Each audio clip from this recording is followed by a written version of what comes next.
Judy. Thanks for everybody coming. This is a great group. I am so delighted to be in a community that is so dynamic, that has sent so much leadership to our state and our nation already.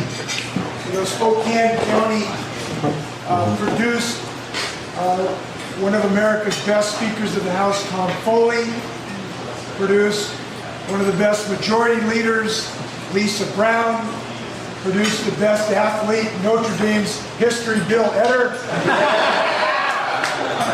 Now I hope we'll produce the first governor in the state of Washington with roots in Eastern Washington in 75 years. That was last Clarence Martin. I'm ready to go be a governor for the whole state of Washington, including Spokane County. And I'm very happy to do that.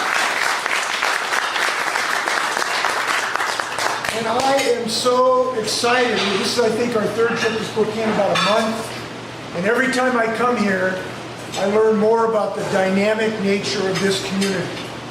And if it is matched with a governor with a similar high bar of a vision for economic growth in the state and the experience to get the jobs being created statewide, we are going to help Spokane reach its destiny of really being a driver of economic growth in the state of Washington. Let me tell you why I believe this.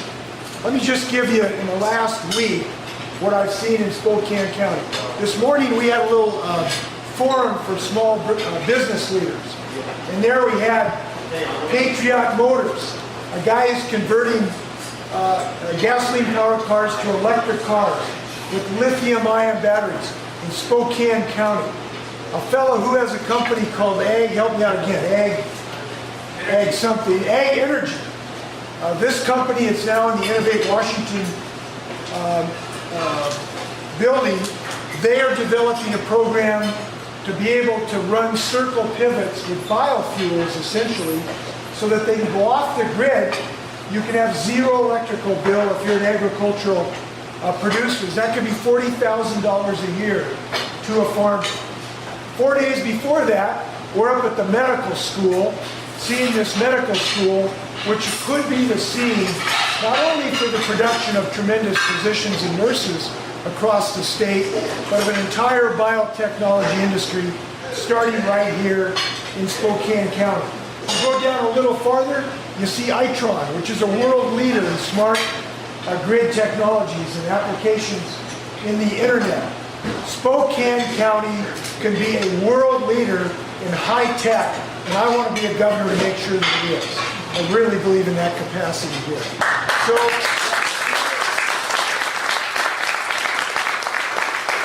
I want to share why I'm optimistic about our ability to do that. First, we've got great leadership with Tim and Denny, who I got to serve with, and was a bit of a mentor to me when I was a young legislator. Andy had a great kickoff. And by the way, Andy's start as a legislator is really getting rave reviews across the state. And his race is very important, as Denny's, for the state. You look at what he's done in biofuels, in making sure we keep phosphates out of the river system. We got to make sure he gets elected. I know you're going to help him. Rich is doing great work in a very vigorous campaign over here for Congress. Wouldn't it be great to have a Congress that functions? And having Rich there, I think, would help that. So we've got great leadership. And I look forward to it. I want to share with you just a little bit why I'm excited to do the things we know we need to do in Spokane County. Finish the north-south freeway. Make sure the medical school gets going. Make sure that Innovate Washington is fully funded. Make sure that we have additional training programs and apprenticeship programs and access to skill centers so that we have people to fill the jobs when we get this economy going again. But I want to share with you why I have this vision. Number one, when you've spent almost 2 decades in Eastern Washington, you get a certain feeling for the place, both about its values and its economic potential. You know, to me, the sound of sprinklers is just as beautiful as the sound of tugboat and ferry boat horns on Puget Sound. I and my wife raised our 3 feral boys in the sagebrush and apple orchards of the Yakima Valley. We have roots here. And you know, you can take a boy out of Yakima Valley, but you can't take the Yakima Valley out of a boy. And when I think about what we can do as a state, it includes Eastern Washington big time. But it also includes a vision of what we can do in economic development. Frankly, too many people in Olympia, when they think economic development, they think just underneath the shadow of this basin. When they think biotech, they just think the shores of Lake Union.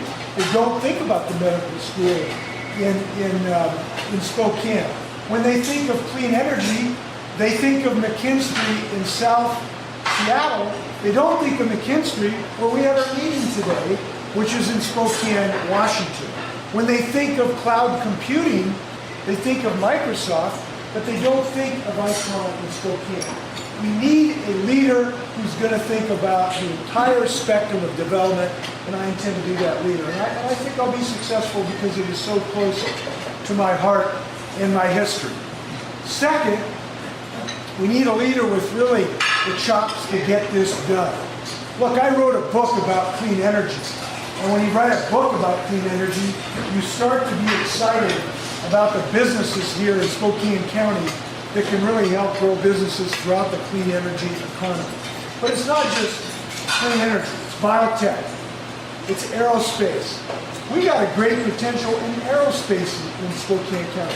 I went out, we had one of my kickoffs, when we rolled out our jobs plan. We kicked it off at Absolute Aviation. It's a growing company that recycles aviation parts and puts them back into aerospace. We have the beginning of one of the best platforms for training people in aerospace right here at Spokane Community College. We know Boeing's going to be looking for places.